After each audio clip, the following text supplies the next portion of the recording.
you're going to have nights when you feel like, boy, this thing, the man them now work fast enough, or them should have put something over there, so they never put over there, so you name it, right? And sometimes people get bad blood during the process. Some people don't talk to each other after the process is completed, right? Especially if you have a standard. There's no need to complicate things. Let's stick to the basics. We both know what we want. Let's just keep it. Hi guys, welcome back to another episode of AJAWI TV, where we discuss architectural and construction related topics. I'm your host, I'm AJAWI. Guys, today I am on my way to the Hanover Parish Council to get a set of drawings checked before we actually do the submittal to the Parish Council. So we have pretty much completed the set of drawings, and we're at the point where we need to check the drawings before we move to the next step within our process. Alright, so I'm just taking you along that journey with me and kind of giving you some gems along the way, right?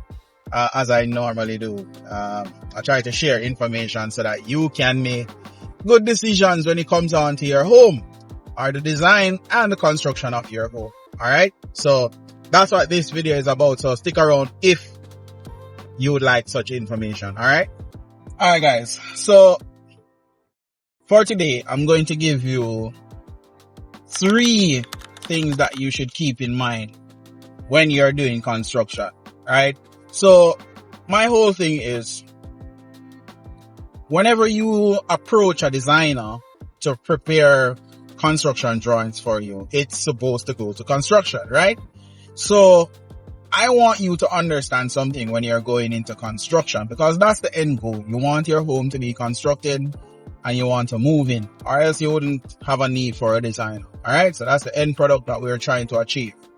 Now, first thing that I want you to keep in mind when you are doing construction or during the construction process, or one of the things that I want you to keep in mind is this.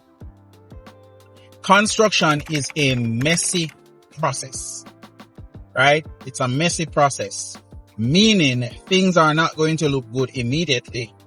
It's going to look, it has to get bad before it gets good. So during the time that it is bad, you have to keep yourself in check. Alright? It's gonna get messy before it gets good.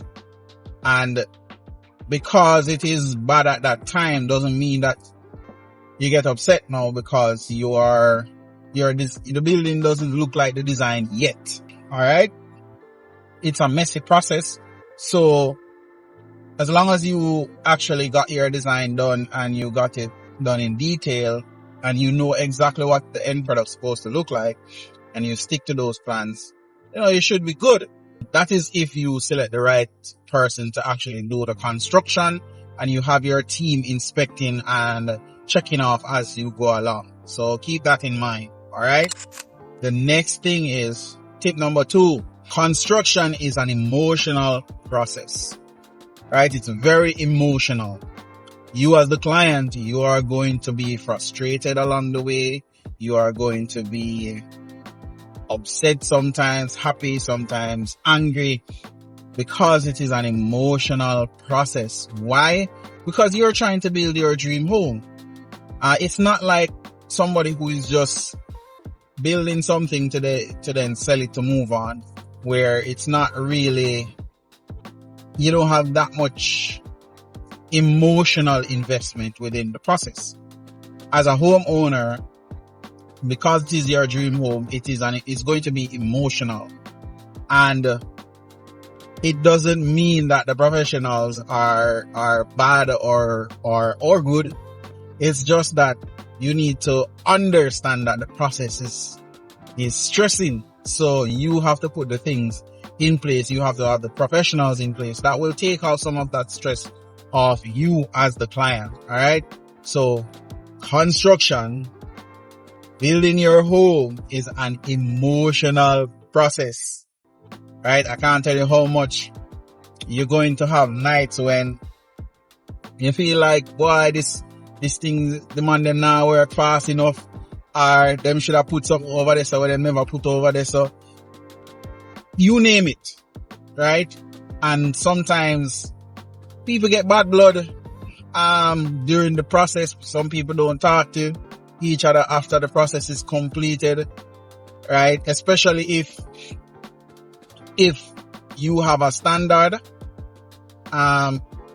even as the professional, if you have a standard and you live by that, then it's going to be, as the client, you are going to be upset at that professional because there's a certain standard that person may have that they're just not going to allow you to,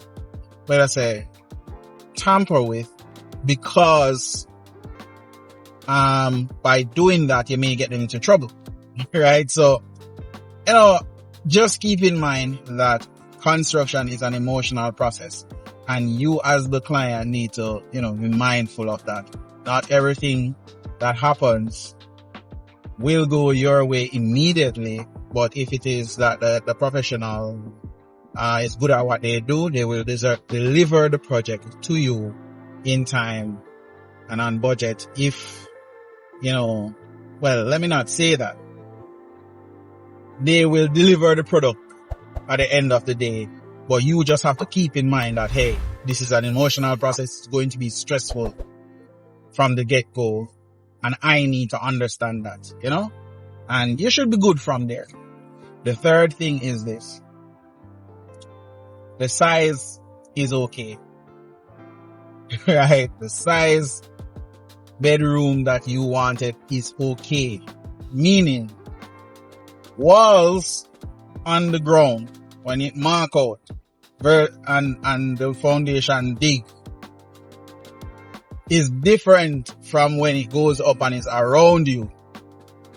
A lot of people, they will see construction going on and them dig the foundation and them stand up in there looking down at things, and they're like, yo, this looks so small, make it look bigger there. They had in their budget, they had some money for maybe a 12 by 12 bedroom, right? Construction start, and the 12 by 12 is marked out on ground, and all of a sudden they now think, boy, this looks so small. Walls on the ground is not the same as walls that are up and around you, right? It's going to look small on ground. It's going to look small when you're looking down at it. When it goes up and is around you, that's when you will feel the actual size of the building. So don't get carried away. Don't just jump to make changes immediately. If you designed a space and you know what a 12 by 12 space feels like, right? Don't jump to make a change simply because you saw it on the ground. It's a mistake that a lot of people make, right? They may see a bedroom and they say, boy, they want it to be bigger. You already designed it at 12 by 12. And besides, the minute you decide to change that to make it bigger, you have now just increased your budget. It may seem small. It may seem like, oh, it's just a little 1 foot here or 2 foot here that I'm adding. It adds up. It adds up. All right. Because you went through the design and you made it with your designer, right? You did your design. You got it approved. You did your bill of quantities. You selected your contractor. Don't go changing the size of bedroom simply because you see it on ground and it looks small. It's going to look small from the get-go, but once it's up and around you and completed, it will feel better, right? I don't know if that's the term that I should be using, but it will feel better. It will be the right size that you intended in the first place, right? And if you go ahead and make that change to make it a little bigger, that's just an opportunity for the contractor to prepare a variation, right? To say, hey, it was this size and you make it this size, you know, you need to pay me more. And which is right. Nothing is wrong with that. The contractor is in the right in such a situation, because you wanted one thing and then once he started, you change it to another thing. So that's going to be a variation. It's funny though, because a lot of people, they approach me and they're like, yeah man, I want a 20 by 20 foot by 20 foot bedroom. And I laugh and I'm like, you don't want a 20 by 20 foot bedroom. You don't. You think you do, but you don't. Right? You know what a 20 foot by 20 foot bedroom is? That's a huge bedroom. You're going to have a bed in that space that lasts.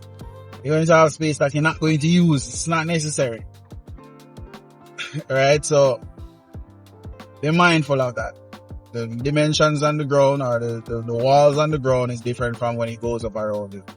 That's my tip. If you follow these, you will have a better experience during construction.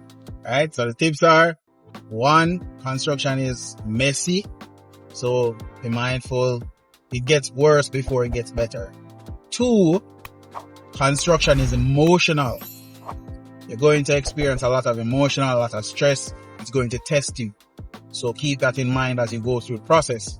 And 3, a wall that is on the ground, meaning you're looking down at that wall, is not the same as a wall that is up and around you and is finished.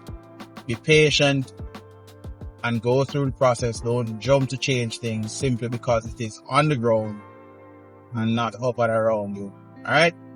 I hope this helps. As I said, I'm on my way to the parish council, so I will update you as I go along, right? I'm actually on the road now, so next stop, let me see, Ocherius. They're on the tool now, so yeah. There's no need to complicate things.